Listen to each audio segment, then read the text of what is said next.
I survived this. I can survive anything, and I'm not afraid of anything. Matter of fact, when I turned 50, I went skydiving because I just felt like I can do anything now at this point, and I'm not afraid.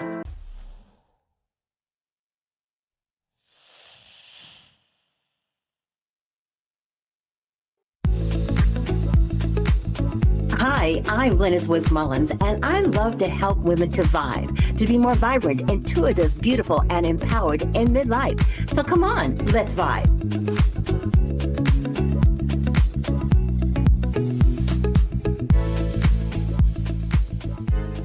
Welcome to the Vibe Living podcast. It's wonderful to have you here today. We are going into part 2 of our breast cancer series. And last week we had with us Mary Ramey Gray and Dr. Emily Prophet Bullock and Cynthia Rogers. And they shared what it was like to get the diagnosis and the kinds of things they learned along the way. And as we were talking afterwards, we realized that there were other things that we wanted to talk about that maybe don't get discussed as much. And that is the emotional side of such a diagnosis. What happens when you find out? What happens during the treatment? What happens afterwards? What happens to relationships? How do you deal with it? Where did stress become a factor? So I've invited them back for part 2 to give you an opportunity to hear their discussion, because what they were saying is that this is the one thing that women don't talk a lot about, but you don't hear a lot of discussion about. You might hear about, early detection. You might hear about what happens when you get a prognosis, the surgery, that kind of thing. But it's the emotional piece and maybe even the spiritual piece that maybe women don't talk about as much, possibly because we aren't asked. So many times the things that we go through, people don't stop necessarily and say, how did that feel? Or how are you feeling? Because after all, right, women are known to be resilient. We're known to be the nurturers. We just hold it all down. But this is something different, because this is something that is actually happening to your body in a different way than having a baby. This is something that is actually could be life-threatening. So today we're going to be talking about that a little more and trying to give you an inside peek of what it's like. And it might even cause you to have some thoughts about people that you might know that are going through a serious diagnosis, some of the emotional things that they might be going through. So with that, I'm going to go ahead and start off with my first question, and we're going to just have a conversation about it. And I was curious, what emotions stood out most for you when you received your diagnosis? For me, I would say just shock and kind of denial. This isn't really happening to me. I could also just go back as to share that I first found a lump underneath my armpit. And at the time, this was in January of 2016, I had just gotten over the flu. So when I felt the lump, I thought, oh, maybe it's just my lymph nodes.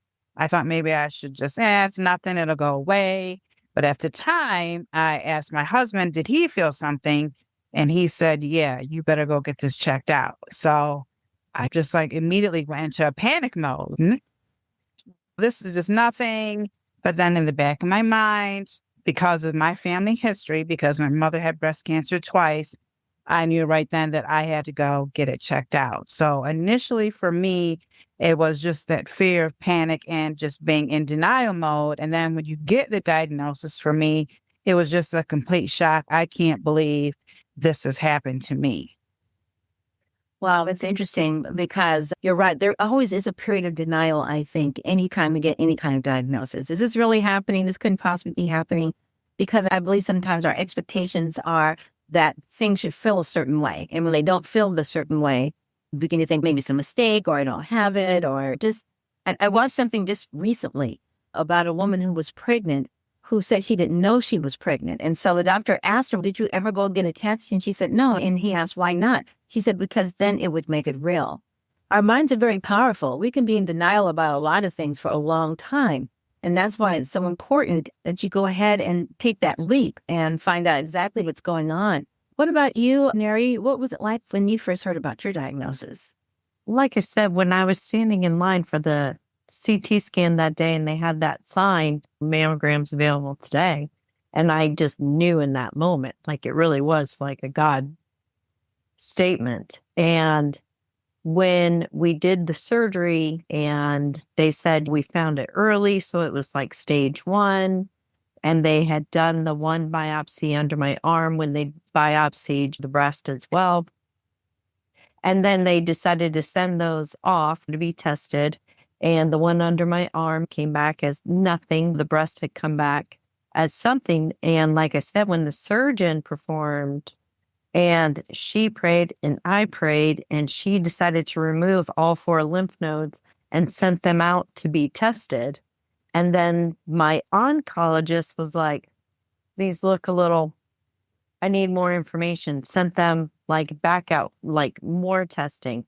And so it was 3 weeks after my surgery where I thought I was going to be starting radiation. And he gave me the results and he was like, yeah, so there is more cancer and it's more aggressive than what we found in your breast. And you're like, now it's stage 2 and you have to start chemo immediately. And this was a Friday. So I think it was the following Tuesday or Wednesday that I had the port put in. And it was the following Tuesday where I started chemo. And it was just like that fast.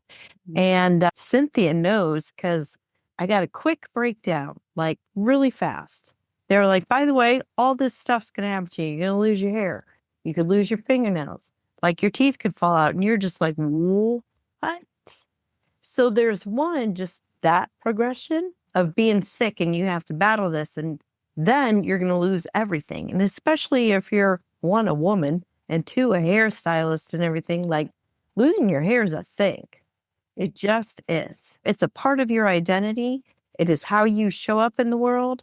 And so to have that being removed, you better find a new identity for yourself quick.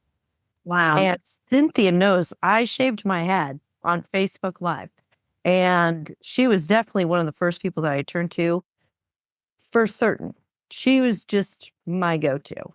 And I knew she just had done everything because I think mine was about 3 years after yours, Cynthia, right? I think so. And yeah, I think it was about 3 years. And I just knew she had done all the research and everything. And so when I was doing it, my baby sister was in the kitchen and she was like, why are you shaving your hair? Why not just let it fall out? And I said, because I didn't get a say in any of this. But let me tell you right here, right now, I'm going to decide when my hair gets lost. And I'm deciding that. Nobody's going to get to take my hair. It's going to be me. And that is one way to just say, I still have a say, because that's something you want to do. Like, where's my identity in this? Where do I fit in this? Because this thing that's happening is bigger than me. Right. And so whatever you can just get on, just do it. Just take it. Emily, what about you? How did breast cancer affect your sense of womanhood or self-image? The same thing. I thought I wasn't caught up in my physical appearance. Growing up, my mom just really emphasized being smart, getting good grades, not necessarily worrying about, are you wearing the latest clothes, is what your hair looks like. And then I also just grew up with brothers. I do have a sister, but it was mainly brothers, mainly boy cousins. And so you throw your hair back in a ponytail or put a hat on and you're out playing with the boys. And so I just never really thought that I had a great sense of trying to be pretty, whatever that meant to me. But so when I got my diagnosis, I just felt disappointed, right? Because I felt, okay, I didn't smoke because I saw what smoking has done in my family. I didn't really drink. I was avoiding of any kind of risky whatever that would cause me to get something that I would have to have scars or lose my hair or whatever. So the initial was just like this profound disappointment. Disappointed really from my family too, because as we had just came off this year of such loss and losing people particular to various different kinds of cancer. And so I just became really reflective. I remember feeling like I'm just going to go and do what I have to do. But similar to Cynthia and Mary here, when it got to the point where I knew I was going to have to lose my hair, we did the same thing. We cut it. for my lumpectomy in August of 2023, I actually had my hair braided. And it was all braided, and I had a couple pink braids. And because I knew coming out of the lumpectomy, there's all these things, I wasn't going to really even want to fuss with my hair. And just wore it through the lumpectomy after that and going into chemo. First chemo, okay, fine. But then my doctor said, I just want to let you know, the kind of chemo that you have that's going to work for you, probably you're going to start noticing some hair loss after your second. I didn't get anything after the first. I didn't believe them. Or going into this as an academic pursuit like I do everything else. I'm going to do the research and I'm going to think and I'm going to read and I'm going to write. But sure enough, a day or two after my second chemotherapy treatment, I woke up. I pop up because, that day after, you still have this weird energy that you still have. And so I pop up, but I wasn't going to go to work or anything like that, but I was going to do laundry. And all I know is I popped up, getting ready to go get in the shower. And I turned around and looked, and oh my God, there was a braid on my pillow. Oh, there's a braid. And so I kind of lost it. What is this? What is this? So I pick up the braid, took my shower, did a few things, laid it on my desk in my office. I took a picture of it and I sent it to one of my best friends, Shuki, and my husband. And I said, so here we go. And my husband, who quite honestly showed up, and that's a whole nother story. And sometimes he just couldn't deal with it. But that night, he invited over a very small group of people, a group of people that we knew we could trust. My daughter was away at college, and then my youngest son was here too. And we cut the braids. And literally, normally when we would remove my braids, he would know to be cut down here so you don't actually cut but now it was just it's got to come off because I wanted to take control over it. And excuse my language, but I would be goddamn if I was going to be walking around in the grocery store or at work and braids was going to be falling out my hair. That was not going to happen. That was not going to happen. So we took it all down and we were picking our wigs. And I had a few wigs here. My husband put on a wig and we just made it a good, fun little party. They got me trashed. They got me completely drunk. And then the next day it was, okay, this is what I'm doing. And so unfortunately I took control, and that sounds like a good thing. But the thing about it was I also crashed emotionally because I was waking up every day seeing myself bald. And so it was like a new trauma because I didn't really deal with it. I dealt with it in a way that I always do things, which is I'm a smart girl. I'm going to do the research. I'm going to take control.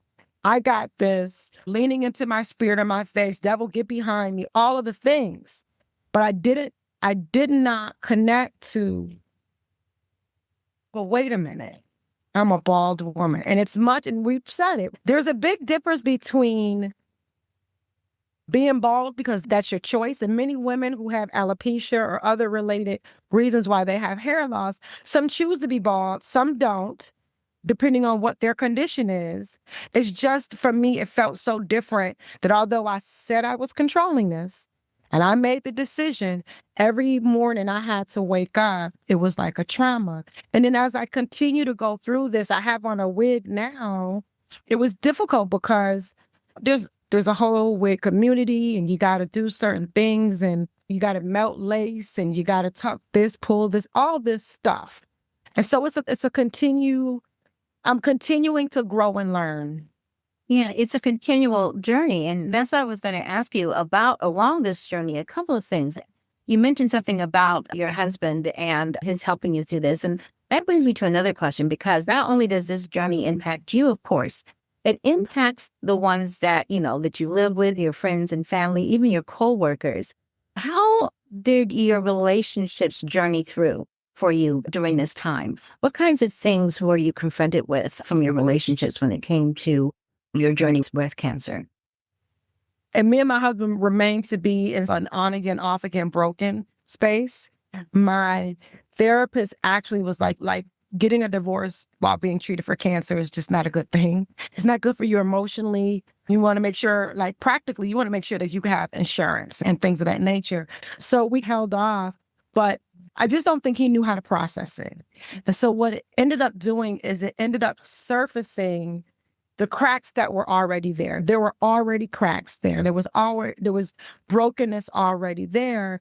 And recently, in a period of brokenness, it hit us both when he's like, we were not great going into the diagnosis. We were not great going into that year of 2022 where we lost all these people, including his dad. Like, we're just here now because we just are. And I don't know why you would automatically think, given everything, that I would like just be there in the way that you thought that I should be there. That was tough reality. Yeah, that is a tough reality. We were not necessarily fine. We were not. But I still thought, you're still my husband, and I'm going through this time. And suck it up, Buttercup. You have to be there. You have to do it. We have these children.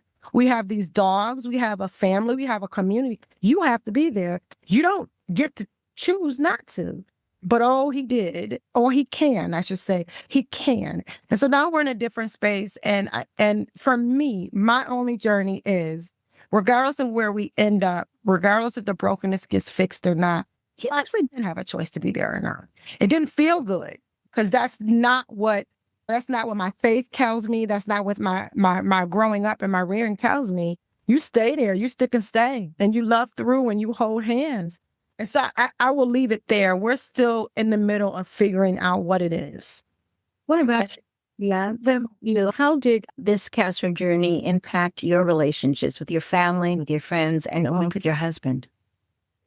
I would just say that what Ebony just shared really almost mirrored my situation. At the time, my husband just emotionally detached. He was there physically, but not emotionally. Was there for all my doctor's appointments, but was detached in the appointments, like on his phone constantly, not paying attention.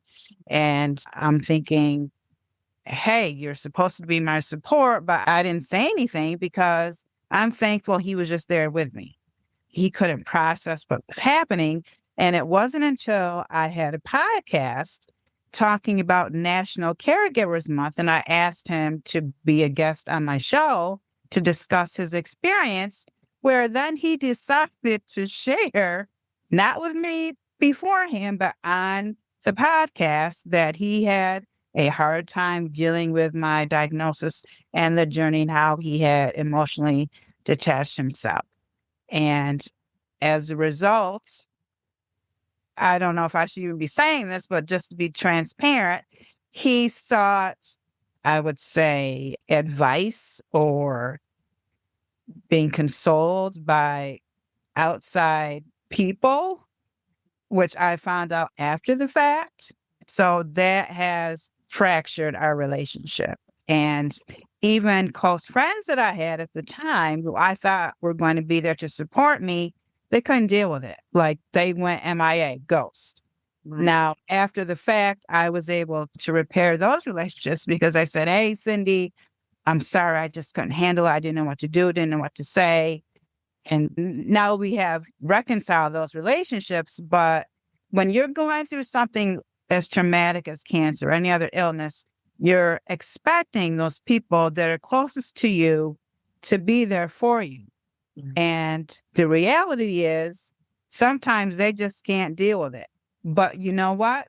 There will be other people who you at least expect would show up for you. And I was really thankful and grateful for that I had those other people that I had no idea would have ever been in my corner were there for me 100% while the others were lacking. Isn't that interesting? I think that's true. And a lot of times of trauma, the ones you think are going to be there aren't, maybe because they're too close to it. I don't know. And then all of a sudden there's these other people that show up that maybe you're acquainted with or something, but these almost like angels that show up to be supportive of you. Mary, what about you? What kind of support helped you to feel most emotionally supported? What kind of support felt maybe most meaningful to you emotionally when you were going through your journey? I think honestly, the most meaningful part was getting to be with me and the creator. Like the more I went through, the more within I went. And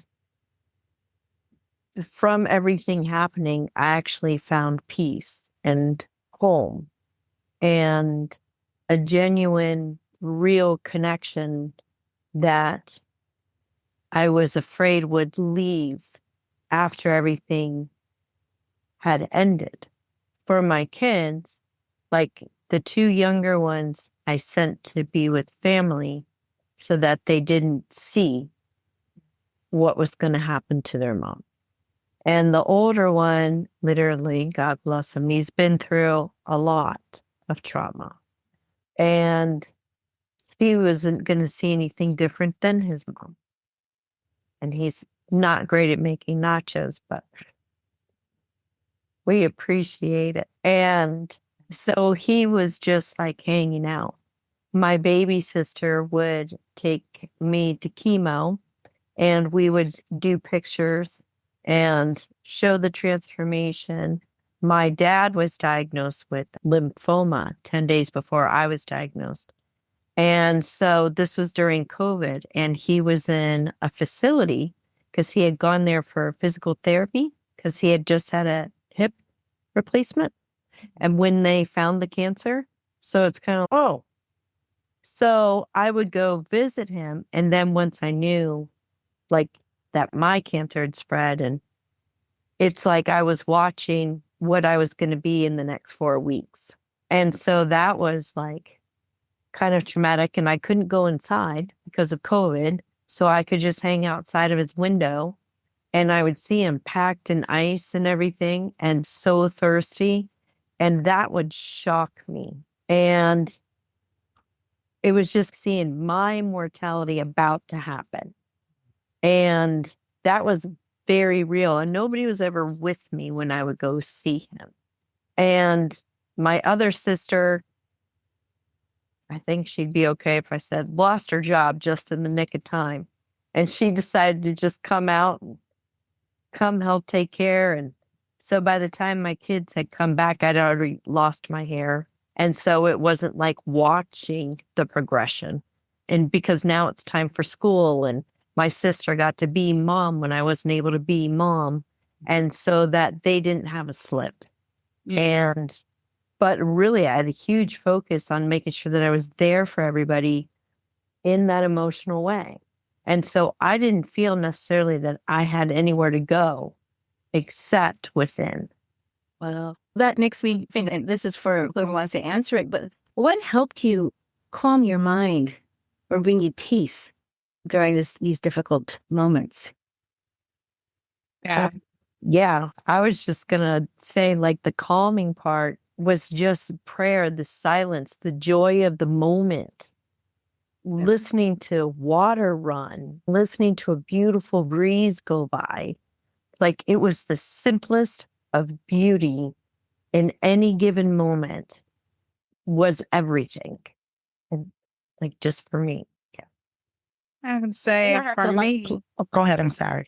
Go ahead. I would just say for me, after the first, like maybe couple weeks of the initial shock, denial, anger, why me, then it's just like God spoke to me and said, hey, there's a purpose for this. There's a purpose for your pain. And what are you going to do? And so that's what got me through. There's a reason that I'm going through this. And then my reason is if I can help somebody else, that's why I'm going through this. I'm curious about something. When you're diagnosed with cancer, how do you communicate to others? Do you, with every person you speak to, you say, oh, I have cancer?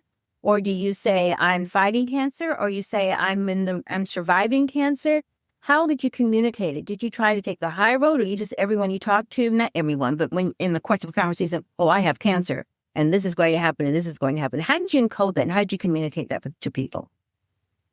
It was bald. So at some point, people knew, like, I tried to do a wig a couple times and it wouldn't stay on my head. Then it was going towards the summer. And I was like, you know what? Screw this. I have cancer. It is what it is. I don't care what I look like. If someone gets offended, that's their problem. I don't care. So just by my appearance, people will come up, oh my God, are you okay? And I'm like, I'm going through this, but I'm going to beat it. And I had a mantra for myself. And my mantra was, I have cancer, but it doesn't have me. And that's just how I live. So if I was able to share with someone what I was going through, how my faith and my family were helping to support me, that's what I would do. How important is it, Ebony, for you to have the right kind of mindset while you're going through something like this? I think it's very important. I think there's such a strong connection between what you think about a thing and then the reality of a thing.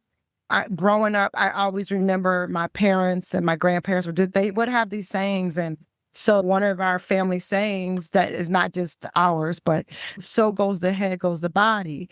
And yes, it's about whatever the leader is doing, that everybody else does. But whatever your mind tells yourself about something, you will begin to think it, feel it, be it. And so, again, because we were coming off such terrible tragedy, my father was destroyed. We were literally planning for him to die. We did not even think this was going to happen with my mom. My daughter starting her first year of college. She was so homesick and she wanted to come back. And I was like, no, you're staying. And there was all these things. And so I just had to say, God, there is a purpose. God is going to purpose all of this. And even when I didn't want to, even when I allowed myself to cry, I allowed myself to talk it through with my therapist. But then I always had to come back to a center of just grace and mercy and knowing that I do believe I was ordained for this journey. And I believed that God was going to see me through it. And I began to notice just the small little things. The scripture about think on these things, whatever is beautiful, whatever is pure. And I'm telling you, I did it. And my load was really light. And I share with you guys on the first part that I never wanted to be nauseous.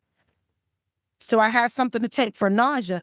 But there were times when I had pain, but it was bearable because I knew I had God and I knew it was for a brief time. And so thinking positive, I look back now and say, it was more than 2 years at this point. How time flies when you're not digging into the pain. And this is no disrespect to anybody who's listening, but the digging into the woe is me. At the end of the day, I am not the first person to have breast cancer. I'm not even going to be the last person to have. Sooner or later, we will get to the point where where it won't exist in this earth. However, and as I just began to really work on my thoughts, it just got easy. I got to notice the really beautiful tall blonde nurse who always knew how to get that blood drawn real quick without giving me too much trouble. I got to notice the funny old lady who would always bring in donuts or whatever, or have a great story, because I wasn't concerned. I wasn't so focused on the woe is me part of it. I was focused on the community, the true faces of God and humanity that was with me when I was getting my chemotherapy. So I met people and of all faiths and walks of life. And I just really saw God and I saw the humanity. And it was only because I just refused to get down in the dumps. I just had to stay positive. And lastly, also as a model for a husband who just could not process it. And it began to also open up a level of compassion for him And I had a best friend similar to you, Cynthia, who at one point I was like, girl, what do you want the breast cancer? Like, why are you so upset that people are caring for me in the way they are? I was able to have grace and forgiveness and compassion for people. And I also just wanted to model for my kids too, that you can do hard things and you can do it with grace and have a smile and be lovely about it so it doesn't weigh you down. So goes the mind, goes the body. But Well, it answers one of my questions, but I'm just curious with Mary, how has your perspective changed when it comes to life, health, and purpose? How has your perception of all that changed? I don't know if it's necessarily my perception as much as it is an extreme unfolding of an expanded awareness, like being able to see things in such a bigger form.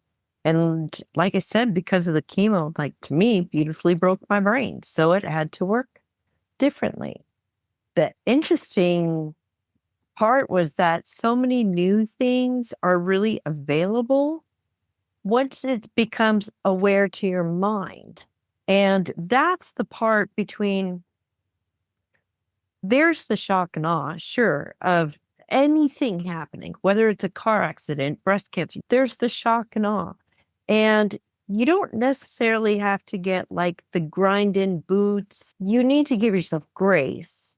It is a wonderful time to allow vulnerability to be your strength and your badge because you're honoring your entire process rather than stifling emotions that help keep you sick. And that was something that I just allowed. Now, when things actually upset me, I say it. I don't necessarily have to say it per se to the person. It can happen, but that's it. That's not what it's there. I didn't realize how much I had kept within me. And it's, oh, this actually makes me feel sick or it makes me feel nauseous.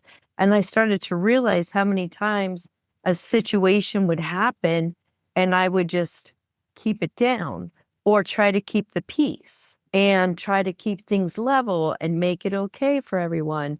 And I'm like, wait a minute. I shouldn't stop their journey by teaching them to be silent too. So if there is something that I very much learned is how to speak appropriately and allowing that vulnerability. And so my kids, I know for a fact, are learning this as well. And I love that. If there was not something that I could show them, did my mom get through this? Yes. You know what I mean? But what did you get from it? Other than your mom just did it, right? Did they learn now how to be able to speak and say, this is something that scares me? And they're still just as brave as they were the minute before? Yes, because they learned vulnerability and a voice without blame, without shame, and without judgment. That's amazing. That is a wonderful life lesson. Maybe not garnered in the way that you want them to have, but something that really served them long after if they grow up and become adults. It's so important. And that brings me to the idea of resilience. What surprised you about the resilience and the strength that it took for you to go through all of this? And I want all of you to answer that question. What most surprised you? Well, I thought it was interesting. I didn't know that it affected my daughter, and she's very silent, not very open. Like I said, teaching her how to talk has been helpful, but she was failing math, and I didn't know this until she had to repeat the next semester. And I was like, wait, what? And so the math teacher had noticed, and she said, what's going on? My mom has cancer. She's going through it. Like she finally spoke to someone. And let that be a something, right? That she found somebody safe, that she learned what a resource is and learned to trust resources. And she didn't want to upset me because it might upset my healing or what I was going through. So that opened up that conversation too. And one time we were going anywhere, and I know you guys know, like sometimes people just hug you. sometimes people pull their kids away from you, like somehow your cancer is going to get to them. It's like when your presence is out in public, it's almost, it can give or take. And so you have to have grace for everyone's things. And I got to explain to my kids, like, everybody goes through things. Let's have grace. Like, it's their life, it's your life. If it was, and one lady, she also had no hair. She is obviously going through chemo, and she was walking into Target, and my daughter's in front of me with her friend, and they giggled over something. And she turned and shot us a look, like thinking my kids were making fun of her, and they weren't. And then she saw me behind them and was like, oh. But it's like grace for that. Like, you don't have to be that upset every day. You know what I mean? Lots of movement for grace and allowance, and just random hugs too. Yeah. Wow, that's an amazing story. The story. Cynthia, what surprised you about your own emotional resilience? I would say I was surprised after the journey that I just felt like I became fearless. I felt like I survived this. I can survive anything, and I'm not afraid of anything. Matter of fact, when I turned 50, I went skydiving because I just felt like I can do anything now at this point, and I'm not afraid. I love that. Ebony, what about you? What surprised you about your emotional resilience? What I found is that, that I can stand this, right? I know I keep going back, but I never imagined a world without my mother. So I can stand this, and that I can do it without her. But also that, to all of our points about grace and mercy, having a thought about who should be here and finding that I didn't have the emotional intelligence and strength, that I had a strong faith, that I could just have compassion for people. I didn't think I had that in me because of just hanging out with a lot of guys. And again, this whole academic, you got to show me, give me like 3 different versions of proof. I need empirical, I need hard science, all of these things. I was just a really different kind of person. I wasn't warm and fuzzy. That just wasn't me. I learned that I can be forgiven and I can be a little warm. And I think that what was most amazing for me learning about my emotional resilience and my connection to this is that I learned that I could trust my children. I learned that my children could show up for me in ways that I didn't even understand that they had the emotional capacity and maturity to do. And so for me, that was also what this space was about, resilience, because my resilience was tied into, I was a single mom for a time. My resilience was always about me being able to tackle, able to solve, able to fix for somebody else.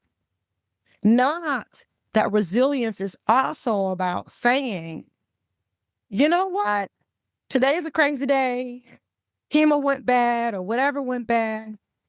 I'm not taking a shower and I'm not cooking. I can understand that. In other words, I was just speaking your truth. Yes, speaking your truth and allowing so having this resilience and this strength, that is also resilient strength. Let me say this, to allow others to come in, to allow others to come save you. I don't always have to be the superwoman and the super solver. Now, listen, my 16-year-old son wasn't going to fold the whatever the way I wanted it folded, but my goodness, it was folded, right? And that was what I needed to do. Letting through that control in terms of what you. Exactly. My daughter actually could be in DC without me. And she can solve her own problems and she can learn, as Mary said, about her own journey and what it means to show up. I think, and I'll just put a period there, just understanding that resilience is also not being Miss Fix-It, not being the one that had to do it all. It's just as important to be strong in letting go. And I think sometimes as moms and partners, we hold everything and our hands are always like this because we're always holding on to something. And we forget that it's an opposite force, but it's still a strength to let go and to receive. And I just didn't know. In resilience, there is strength and vulnerability, and within that strength and vulnerability, therein lies your resilience as well. And I could see that. How are you planning on, or how are you currently celebrating yourself and your healing journey today? Where are you with that? So the funny thing Celebrate is, I every really day. wasn't a big wiggy girl, and I wasn't like a real big makeup girl. And now I'm hiding wigs. I think I have every like lip kit, eye kit. I still don't have eyebrows, and I don't really think I have eyelashes, but I celebrate it's hitting me in an emotional place. I'll celebrate the girly, feminine part of me that I never really got to experience. And it's silly, it's frivolous, but it is fun. It is just fun, and whatever's gonna happen with me in my relationship. But sometimes it's fun to like flirt with him because he is handsome. He can hang a suit. So that's how I celebrate. Is like now the other parts of me that I never allowed myself to show up because I had to solve, I had to fix, and I had to be strong. And it's fun to put on makeup and down myself up. So that's how I celebrate myself. What about you, Mary? I decided just who cares, right? I found like a first little small role playing a photographer in a little DC Comics off fan film, Batman Christmas Nights. And I thought that especially my middle son would be like so excited, be like, my mom's in a DC Comics film. And I wanted to be a photographer because my hair was pink all the way up till just a couple weeks ago. And I just, instead of trying to build back who I was, I decided to become who I was meant to be. What? And I just started. I got to play like small role as a mom. We were two moms to this student film, and it was hilarious. It was my first speaking role, and this was just in November. And he was like, okay, now you can just improv. And I was like, are you sure? And he goes, yeah. And I was like, let me tell you what. And the customers in the Jimmy John's were like fans of his because he was a gamer. And one of them shouted out, and they were like, yeah, you wouldn't even be popular if it wasn't for him. I said, he wouldn't even be around if he didn't fall out of my legs. Now, quit. The camera kid, I was just like, drop the cameras. Oh my God. And then they asked me to come back and play their mom again. And so we're doing like this 3-part, I literally have all of this 3-part like short film. And he's now like dealing with schizophrenia. And so I'm telling him like, hey, I'm going to tell you what a mom would do just to give you like some input. And he's okay. And then we cut to the scene, and then he was like, what? And the camera kid is, my mom's never talked to me like that. And boom, my kid was like, I wish my mom was like that. So it was just amazing. And I got to be an extra Einstein in the IMAX movie that's coming out next year, and Einstein's Incredible Universe. And last month, I got to be on a billboard in Times Square. And Amazing. they're good looking pictures. I'm just going to say. What you, Cynthia, how are you celebrating yourself on your healing journey? I was always a traveler before I had cancer, but actually, I traveled while I had cancer. It made me feel alive. So I'm just now continuing on that journey. And I'm also learning to, I think, just appreciate myself more and just I always, I guess, looked out for everybody else. And I guess I discovered I was a people pleaser during that whole journey. And so now I'm just trying to do things that are going to please myself.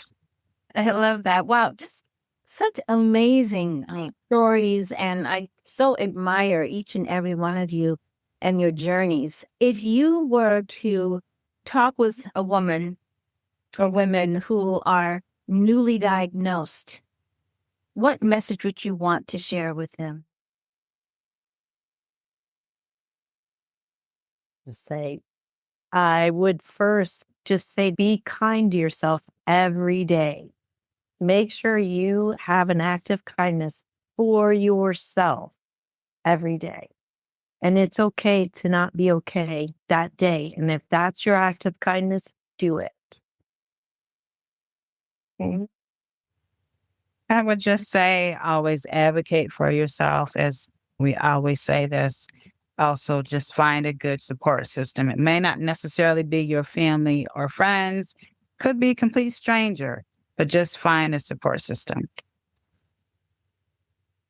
To all of that. And I would also just say, do cancer your way. Do it your way. You are in the driver's seat. You can make choices about your treatment route, your treatment path. You are the boss, applesauce. Do it your way. Do it your way. And don't feel bad about it, right? Sometimes people will layer on that, oh, you should do it this way. You should fight. Don't stop this treatment. Continue. If the treatment is bothering your stomach or making you feel yucky, or stop. Don't do it. If you don't like a doctor, this is part of being an advocate for yourself. Don't go to a doctor that doesn't meet your needs. And there's no shame in however you choose to walk through this journey. Everything you choose is right, because you got to get to the other side. That's the goal, is to get to the other side. Wow. What a group of amazing women. Ladies, thank you so much for sharing your stories. I know this is going to help someone. After we talked after the first podcast, we all agree that there's another side that people need to know about. And I think that you shared so much of that so beautifully. Thank you so much for being on the V.I.B.E Living podcast today. It's been wonderful having you. Thank you so much for having us. You're welcome. Thank you. And for those of you who want to find out more about breast cancer and how to get diagnosed, there's a link here on the podcast that will direct you to the American Cancer Association, so you can get more information on cancer, and also one for the American Breast Cancer Association to find out more. You want to educate yourself. You want to be aware. And my goodness, if you have to go through something as horrific as what they have gone through, wouldn't you want to end up like this, which is optimistic, looking forward to life, healthy, and also having experience underneath your belt that has done nothing but added value to your life and the life of your loved ones. Thanks so much for being here, ladies. Thanks, everybody. Thanks for listening. Thanks for making V.I.B.E Living podcast the top 5% of globally and all podcasts. I appreciate that. Please comment and share this podcast with someone that you think would be interested in finding out more about it. Thanks once again for listening, and don't forget to V.I.B.E. Bye-bye, everybody.